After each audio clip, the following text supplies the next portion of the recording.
नेपाल को भारत के साथ बेटी रोटी के रिश्तों की अहमियत समझ में आ गई है? क्या नेपाल चीन के जाल से बाहर निकलना चाहता है? क्या नेपाल में चीन का खेल खत्म होने वाला है? आज का यही बड़ा सवाल है। भारत और नेपाल के बीच दरअसल आज अहम बातचीत होने वाली है। आज सुबह 10 बजे काठमांडू में वीडियो कॉन्फ्रेंसिंग के जरिए ये बातचीत होगी। विकास योजनाओं पर भारत और नेपाल के अधिकारियों की ये बैठक है। रिश्तों में तनाव के दौर में भारत और नेपाल के बीच ये बातचीत हो रही है। नेपाल के साथ बैठक में भारत के राजदूत विनय मोहन शामिल होंगे। बैठक में नेपाल का प्रतिनिधित्व विदेश सचिव शंकर दास बैरागी करेंगे। भारत में नेपाल के राजदूत ने कहा है कि दोनों देशों के संबंध घनिष्ठ हैं।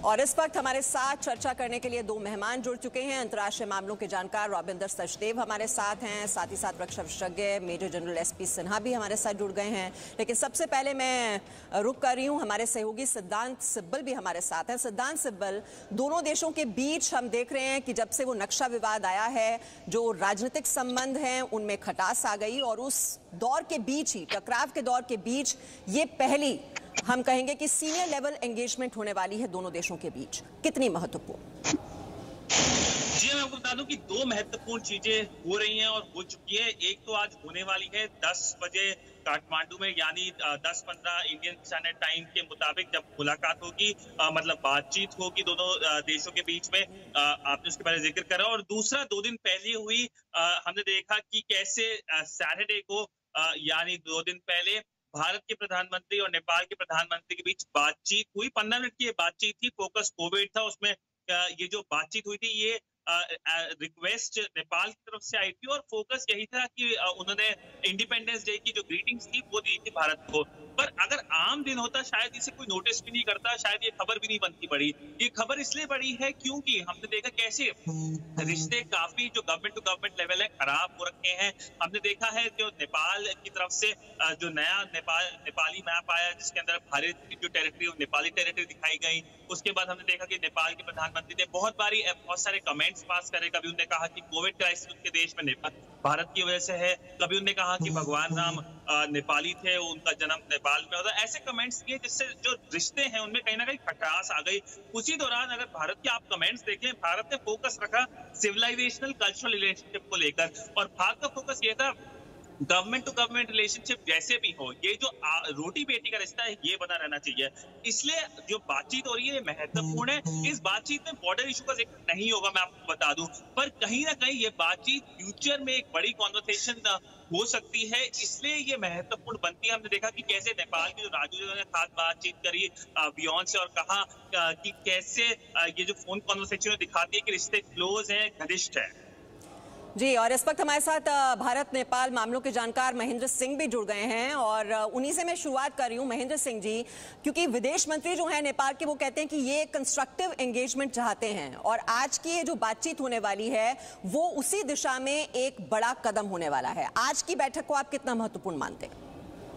देखिए, आज की बैठक बहुत ही महत्वपूर्ण है। इसलिए महत्वपूर्ण है कि ये करीब 4 महीने जो दोनों देशों के संबंध बहुत ही ज्यादा तनावपूर्ण थे, एक संबंधों की मर्यादा भी लांघ गए थे, कम से कम बातचीत शुरू हो रही है। और बहुत ही इंपॉर्टेंट बातचीत है क्योंकि ये 2006 में एक ओवरसाइट 2016 में ओवरसाइट मैकेनिज्म बना था, जिसमें जो इंफ्रास्ट्रक्चर प्रोजेक्ट्स हैं, जो इकोनॉमिक डेवलपमेंट के प्रोजेक्ट्स हैं भारत और नेपाल के बीच में, उनके बारे में उनको कैसे गति दी जाए और कैसे आगे बढ़ाया जाए, इसके बारे में चर्चा होती है।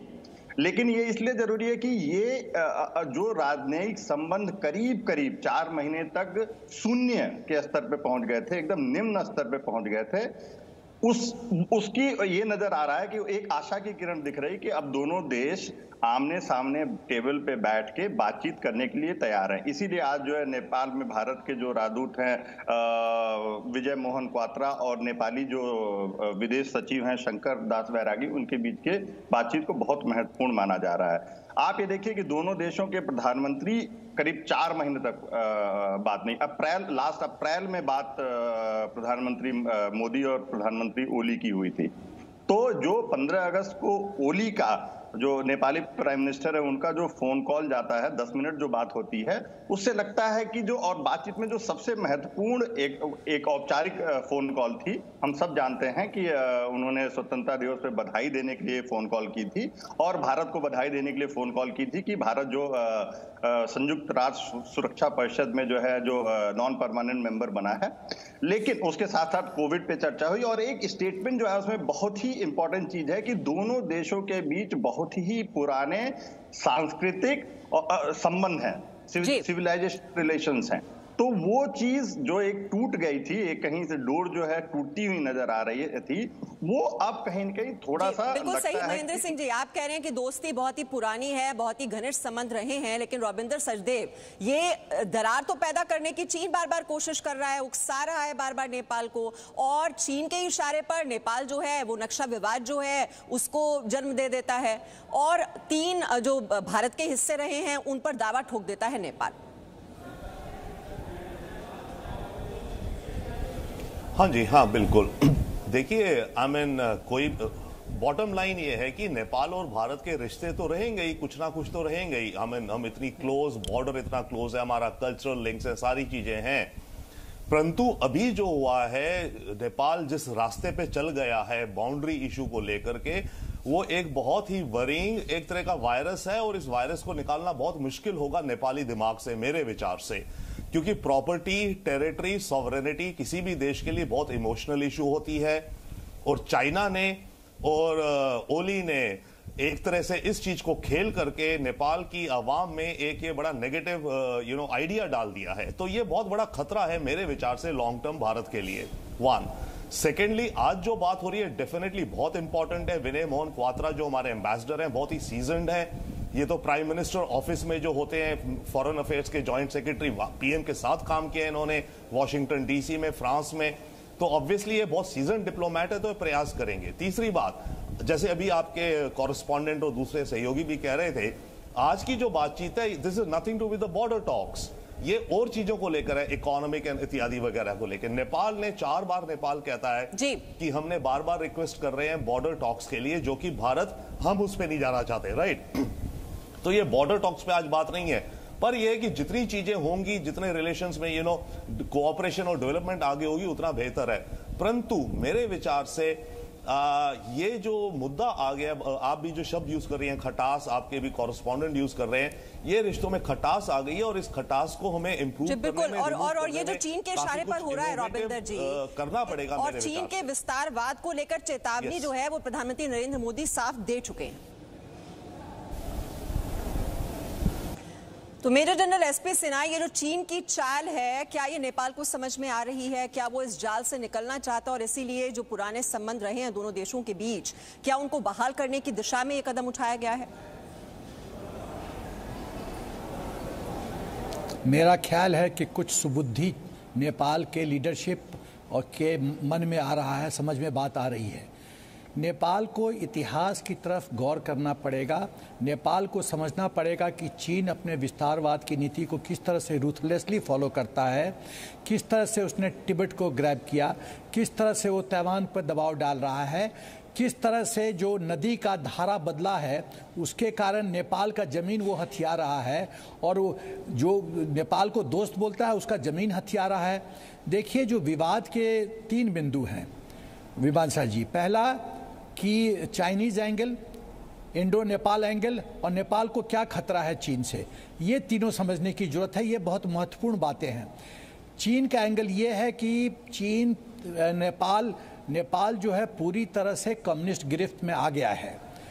ये प्राइम मिनिस्टर ओली को ये नेपालीज को बताना पड़ेगा कि उनका रिश्ता क्या है चाइनीज़ एम्बेसडर के साथ। तीसरी बात जो मैं कहना चाहता हूं कि वहां के यूथ को, नौजवानों को पूरी तरह से भ्रमित किया गया है और कम्युनिस्ट इन्फ्लुएंस पे लाया गया है। दुख की बात है कि नेपाल हमसे मर्जर करना चाहता था, जो ये ऐतिहासिक ब्लंडर है जो नेहरू जी ने मना कर दिया। यदि नेपाल आज हमारा हिस्सा होता या हमारे पास ऐसी मित्रता की बात होती तो नेपाल चीन के इन्फ्लुएंस में नहीं आता।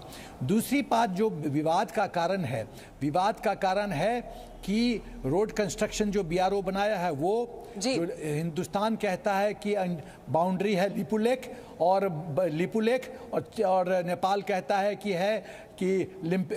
ये लिम्पी उधूरा, तो ये विवाद का कारण है। तीसरा चीज़ है कि नया मैप नेपाल ने पास किया है पार्लियामेंट में। चौथा चीज़ जो है, जो मधेसी क्राइसिस हुआ था 2015 में, वो उससे नेपाल के कुछ लोग नाखुश हैं कि वो कहते हैं कि हिंदुस्तान का हाथ है, इसमें कोई हाथ हिंदुस्तान का नहीं था। महेंद्र सिंह जी, जब इतनी मदद भारत नेपाल की करता है, 1200 करोड़ की जो है आर्थिक मदद दी गई नेपाल को, वेंटिलेटर्स भेजे गए, दवाइयां भेजी गई, वहां पर 10 सड़क परियोजनाओं में मदद की, वहां पर जो इंटीग्रेटेड चेक पोस्ट हैं वो बनाने में मदद की जा रही है, तो फिर ऐसी क्या मजबूरी है नेपाल की कि वो चीन के जाल से निकल ही नहीं पा रहा है? देखिए, ये इसमें जो है हमें थोड़ा सा नेपाल की घरेलू पॉलिटिक्स में देखना पड़ेगा। केपी शर्मा ओली जो है पूरी तरीके से कम्युनिस्ट पार्टी जो है, नेपाल की कम्युनिस्ट पार्टी है, उसमें अलग थलग हो गए हैं। और सिर्फ इस वजह से अलग थलग हो गए हैं क्योंकि चीन ने उनसे कुछ वादे किए थे कि हम भारत से ज्यादा आर्थिक सहायता करेंगे, हम भारत से ज्यादा आपको जो है इंफ्रास्ट्रक्चर प्रोजेक्ट्स के लिए जो है लोन देंगे, लेकिन कहीं न कहीं वो वादे जो है जमीन पे उतरते नहीं दिख रहे हैं। मैं आपको बताऊं, केपी शर्मा ओली खुश होके, काफी विशेषज्ञ मानते हैं और मैं भी ये मानता हूं कि बहुत खुश होके नहीं, मजबूर होके भारत के प्रधानमंत्री को उन्होंने फोन किया है। क्यों? आप देखिए, अभी कुछ दिनों पहले नेपाल में उस पत्रकार की संदिग्ध रूप से हत्या हो जाती है जिन्होंने सबसे पहले रिपोर्ट किया कि नेपाल की जमीन पे कुछ हिस्सों पे चीनी कब्जा है। दूसरी चीज आप ध्यान दीजिए, नेपाल में क्या होता है, 14 अगस्त को जब पाकिस्तान जो है अपना स्वतंत्रता दिवस मना रहा होता है, नेपाल के लोग सड़कों पर उतर के चीन और पाकिस्तान के खिलाफ प्रोटेस्ट करते हैं। तो एक तरफ आप कम्युनिस्ट पार्टी में घिरे हुए हैं, दूसरी तरफ आप देख रहे हैं कि वहां की जनता जो है चीन की संस्कृति, सभ्यता और चीन को इंपोज करना चाहते हैं, वो जनता भी नहीं स्वीकार कर रही है। तो फिर आपके पास कोई दूसरा रास्ता बचता ही नहीं है कि भारत के साथ जो सदियों पुराने सांस्कृतिक, आध्यात्मिक, राजनयिक, आर्थिक, रोटी बेटी वाले संबंध रहे हैं, उसको बहाल करने के अलावा केपी शर्मा ओली के पास दूसरा कोई रास्ता ही नहीं था। बहुत ही पुराना यह रिश्ता है और रोटी बेटी का रिश्ता दोनों देशों के बीच, और जो रक्षा मंत्री राजनाथ सिंह हैं उन्होंने भी इसी रिश्ते की दुहाई दी थी कि देखिए तो पुराना रिश्ता है और ये रिश्ता तो आगे भी इसी तरह बरकरार रहेगा। दुनिया की कोई ताकत इस रिश्ते को तोड़ नहीं सकती है। यदि लिपू लेक से लेकर धारचूला तक यह रोड बनने के कारण यदि कोई गलतफहमी नेपाल के लोगों में यदि पैदा हुई है, तो मैं समझता हूं कि उसका समाधान हम लोग मिल बैठ कर निकालेंगे, हम बातचीत के द्वारा उसका समाधान निकाल लेंगे। लेकिन मैं पूरे विश्वास के साथ कहना चाहता हूं, भारत में रहने वाले लोगों के मन में कभी भी नेपाल को लेकर किसी प्रकार की कटुता पैदा हो ही नहीं सकती है। भारत और नेपाल के बीच का जो रिश्ता है यह कोई सामान्य रिश्ता नहीं है। भारत और नेपाल के बीच का रिश्ता, तो मेरे बहनों भाइयों, यह रोटी और बेटी का हमारा यह रिश्ता है। तो बेटी रोटी का रिश्ता है दोनों देशों के बीच, लेकिन यहाँ पर ये चीन की चाल है और उसने एक जाल बिछाया है जिसमें नेपाल कहीं ना कहीं फंसता चला जा रहा है। और आज की जो बैठक है वो बहुत ही महत्वपूर्ण होने वाली है। कम से कम उसी दिशा में हम एक पॉजिटिव स्टेप आगे चलने वाले हैं और जो डेवलपमेंट प्रोजेक्ट्स को लेकर जो दोनों देशों के बीच एक अरेंजमेंट हुआ था 2016 में, उसी बातचीत को अब आगे बढ़ाएगा आज की बातचीत में जो दोनों देशों के बीच होने वाली है। और इस पर हमारी नजर रहेगी और डेवलपमेंट हम आप तक जरूर पहुंचाएंगे। बहुत बहुत शुक्रिया महेंद्र सिंह जी हमारे साथ थे, रॉबिंदर सचदेव और मेजर जनरल एसपी सिन्हा आपका और सिद्धांत सिब्बल आपका भी शुक्रिया। एक छोटे से ब्रेक के लिए यहाँ पर रुक रहे हैं, लौटते हैं जल्द और खबरें। Presenting B News app available on Google Play and App Store. Download it now.